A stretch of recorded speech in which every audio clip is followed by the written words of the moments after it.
While back-channel diplomacy was underway between Tehran and Washington, U.S. diplomats were in Oman and Vienna, speaking indirectly with Iranian officials, and signs of a potential breakthrough were beginning to emerge. When, on June 12, 2025, at approximately 2:45 a.m. local time, Israel launched a so-called preemptive strike. But this wasn't just any strike. It was one that assassinated top Iranian military commanders and eliminated nuclear scientists involved in Iran's civilian and military technology programs. This wasn't just war. It was a calculated disruption of peace efforts, a bold and dangerous attempt to sabotage dialogue and drag the region into confrontation. But the question is, why did Israel do that?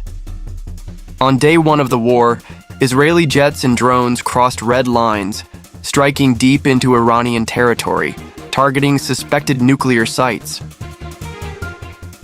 The message was loud and clear: Israel will not allow Iran to go nuclear. But that wasn't the only aim. Behind closed doors, Israeli intelligence and political leaders also saw an opportunity to weaken or even collapse the Islamic Republic itself. By targeting symbolic and military institutions, they hoped to spark internal dissent, fractures within Iran's leadership, and possibly the beginning of regime change. This sudden aggression and attack were completely unexpected, not only for the world but even for the Iranians themselves. On day 3, Iran struck back, and with precision and full fury. Missiles rained down on Israeli air bases in the Negev desert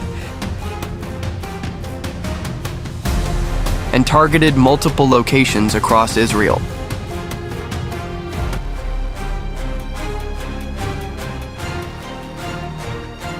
Simultaneously, cyber attacks crippled key infrastructure in Tel Aviv. Iran's message was clear. We are not Iraq in 1981. We are not Syria in 2007. We will not be a silent target. As the conflict escalated, Israel faced a new and dangerous reality: a multi-front war. Hezbollah from the north, the Houthis from Yemen, and pro-Iranian militias in Iraq threatened to ignite a much broader regional firestorm, even targeting U.S. bases. Israel's world-famous Iron Dome had long been hailed as a unique defense system, designed to intercept incoming rockets and missiles. For years, it had given Israel a powerful sense of security. But during the course of the war, the Iron Dome's reputation took a serious hit. Israel found itself in a tight and unexpected position. Once considered nearly impenetrable, the Iron Dome was no longer delivering 100% or even 90% accuracy.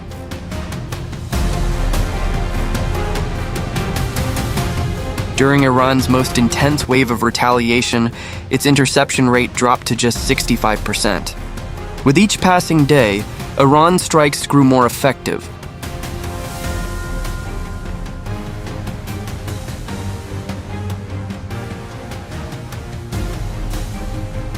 While Israel's stockpile of interceptors rapidly diminished. In hindsight, the question remains: did Israel miscalculate before launching this conflict? The United Nations convened emergency meetings. The United States, traditionally a strong ally of Israel, urged restraint. Even Washington knew that a full-scale regional war would be catastrophic. Russia and China condemned Israel's aggression, calling it illegal and dangerously destabilizing. European nations warned of potential oil shocks and looming refugee waves. Protests erupted across dozens of countries. The Muslim world, despite its internal divisions, largely sided with Iran, not out of love for Tehran, but out of outrage over Israel's unilateral aggression. After 12 days of bombardment, bloodshed, and near disaster, a fragile ceasefire was finally brokered. With mediation from Qatar, Turkey, and indirect back-channel talks through Oman. The guns fell silent for now. But one critical question remains. What exactly did Israel achieve? First, we look into Israel's gains. Israel succeeded in hitting several Iranian military and nuclear-related sites, including missile factories, IRGC command centers, and parts of Natanz and Esfahan. However, the damage inflicted by Iran on Israeli territory was also considered significant and cannot be overlooked. The strikes also provided Israel with valuable intelligence on Iran's air defense systems, radar capabilities, and cyber resilience. It was a rare, real-world test of Iran's strategic depth and response capacity. Now we look into Israel's failures. Iran's nuclear program seems to have survived. Despite the strikes, Iran's core nuclear infrastructure looks intact. Deep underground facilities were only partially damaged. Within days, Iranian technicians may resume operations. The program wasn't dismantled, merely delayed. One of the suspected aims was to destabilize or weaken Iran's leadership. Instead, the opposite occurred. The public, once disillusioned with the regime, rallied in nationalistic unity. The Iranian government used the attack as justification to consolidate internal power and suppress dissent. Across the world, Israel faced harsh diplomatic backlash. Even its traditional allies, including key voices in Washington and Brussels, criticized the operation for its disproportionate use of force, particularly the civilian casualties in Isfahan and Shiraz. The UN General Assembly passed a non-binding resolution condemning the Israeli strikes. Rather than isolating Iran, the conflict energized its regional allies. Hezbollah, the Houthis, and pro-Iranian militias in Iraq and Syria became more active and more coordinated, drawing the region dangerously close to a wider war, one that even Israel may struggle to contain next time. In the end, Israel may have won a few tactical battles, but possibly lost the larger war of strategy, perception, and long-term stability.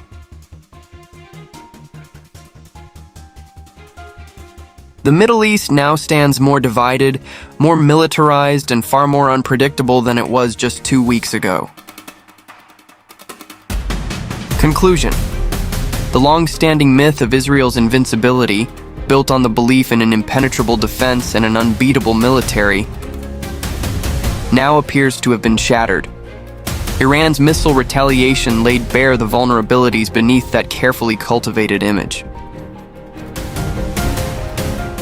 In the end, Israel's bold gamble delivered no tangible gains, turning the entire operation into a strategic misadventure that has ultimately backfired.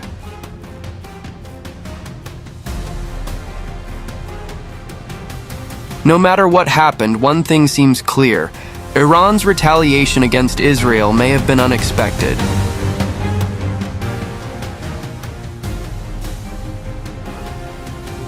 But it will be remembered in history as a bold and unforgettable response.